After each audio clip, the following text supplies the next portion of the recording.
Dicium oleh siapa? Bagian 4, bab 702. Totem ini sangat istimewa. Itu adalah lambang yang telah diturunkan dari generasi ke generasi.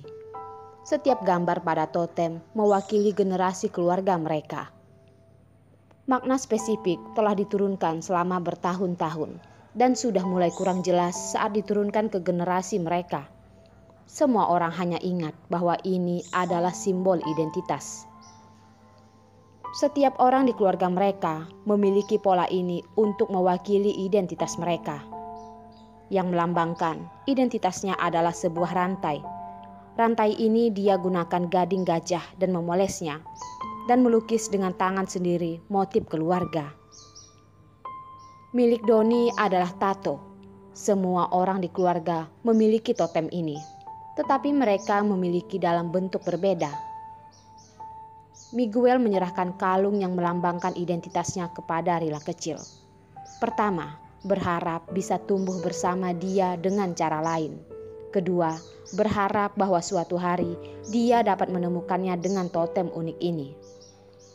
Fakta bahwa masalah ini benar-benar berkembang seperti yang dia rencanakan. Tidak ada kesalahan dalam selangkah pun, tapi dia yang membuat kesalahan. Abang Hansel, apakah kamu akan menyalahkan Rila? Orila menatapnya dan bertanya dengan hati-hati. Karena dia sangat tinggi, tingginya hampir sama seperti ayahnya. Tapi dia hanya sekitar 160 cm, lebih pendek darinya 20 cm. Berbicara dengannya, dia harus mengangkat kepalanya. Itu sungguh kesulitan. Mengangkat kepala berbicara dengannya. Orila yang sensitif menyadari ada yang aneh. Abang Hansel, yang barusan menemaninya, tidak setinggi ini. Saat dia berbicara hanya perlu sedikit mengangkat kepalanya. Tidak begitu kesulitan. Dua Abang Hansel memiliki perbedaan tinggi badan yang jauh. Kalau begitu, hanya ada satu penjelasan. Mereka adalah dua orang yang berbeda. Juga dapat dikatakan, orang yang menemaninya adalah Doni. Saat Doni ke toilet, gantilah orang lain yang menemaninya. Jika pria ini bukan Doni, lalu siapa dia? Mengapa dia membuatnya merasa dia adalah Abang Hansel? Sebenarnya apa yang sedang terjadi?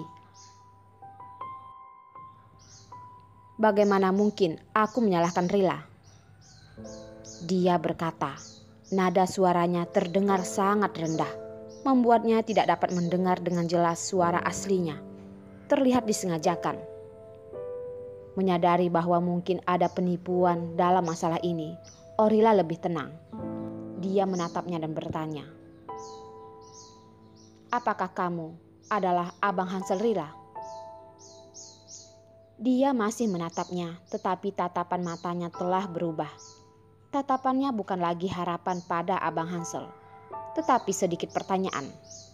Kali ini bukan ucapan yang menjawabnya, tetapi gerakannya.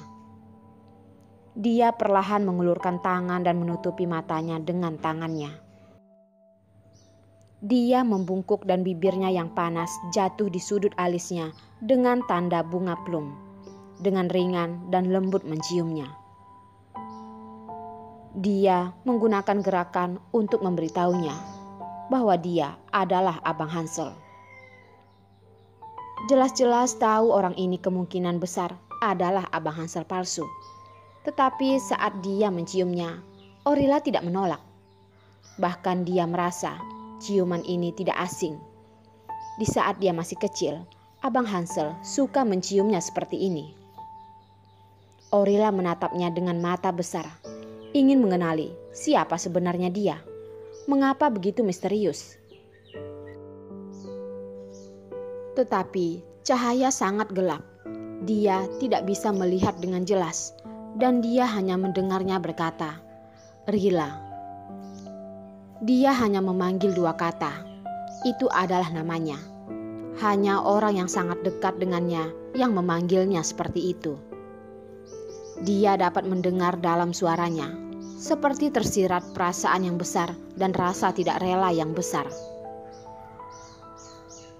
Apakah kamu adalah Abang Hansel, Rila? Orila bertanya lagi, ingin mendapatkan jawaban yang pasti. Ikuti kata hatimu. Hatimu tidak akan membohongimu. Miguel mengangkat tangannya, mengelus wajahnya, mencubitnya seperti saat kecil dulu. Dia sangat kurus. Saat mencubit pipinya, tidak seenak saat kecil dulu. Orila menjulurkan tangan memegang tangannya, sedikit menegakkan alisnya. Tangan kiri orang ini tidak ada tato. Dia benar, bukan Doni. Kalau begitu, siapa dia? Mengapa menggunakan nada suara palsu untuk berbicara dengannya dan memberi kode bahwa dia adalah Abang Hanselnya? Tepat setelah otak Orila aktif, setelah memikirkannya, ketika dia mulai berpikir, sesuatu terjadi lagi. Dia menciumnya. Kali ini bukannya mencium dahinya, dia mencium bibirnya, dan dia menciumnya dengan sekuat tenaga. Tampaknya mengklaim kepemilikan dengan cara ini. Kamu? Orila menatapnya dengan mata besar dan mendorongnya secara naluriah.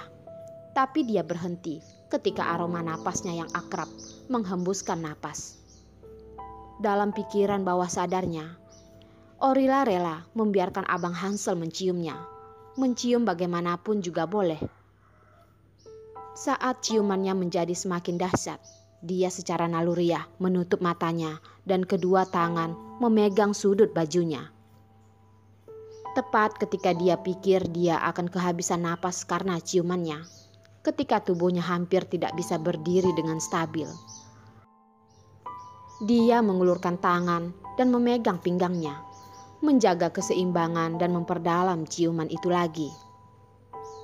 Ciuman ini, ciuman untuk waktu yang lama, tampaknya selama berabad-abad. Dia juga berharap bahwa dia tidak akan berhenti. Peluk saja dia seperti ini, cium dia. Mereka bisa tetap bersama selamanya dan tidak pernah lagi terpisahkan. Abang Hansel.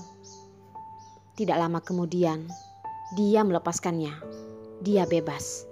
Setelah menghirup udara segar, kalimat pertamanya adalah memanggil namanya. Rila. Memandang bibirnya yang merah membengkak karena dicium olehnya. Dia membenci kekasarannya dan hampir menyakitinya, tetapi tidak menyesal untuk menciumnya. Abang Hansel. Dia jatuh lagi ke pelukannya dan memegangnya dengan erat. Abang Hansel, Rila akhirnya menemukanmu dan Rila tidak akan pernah meninggalkanmu lagi. Dia meletakkan kepalanya di dadanya dan memutarnya membentuk lingkaran. Abang Hansel dan dia saling mengenal satu sama lain dan mereka berdua tidak akan pernah berpisah lagi. Rila. Miguel memanggil namanya dan dia berhenti berbicara. Dia punya 1000 kata untuk dikatakan pada Orila, tetapi dia tidak tahu bagaimana cara mengatakannya. Abang Hansel, kamu ingin mengatakan sesuatu kepada Rila. Rila akan mendengarkan. Orila berkedip padanya, alisnya bergerak, dan dia menantikannya. Rila, pergi ke suatu tempat dengan Abang Hansel, ya? Pada saat ini, Miguel tidak memikirkan identitasnya, dan dia tidak berpikir dia akan mengenalinya. Dia hanya punya ide, yaitu untuk membawanya ke tempat yang hanya bisa dilihat olehnya. Abang Hansel, Rila bersedia mengikutimu kemanapun kamu pergi. Bahkan jika itu adalah gunung wajan minyak, selama Abang Hansel membawaku, aku tidak akan mundur.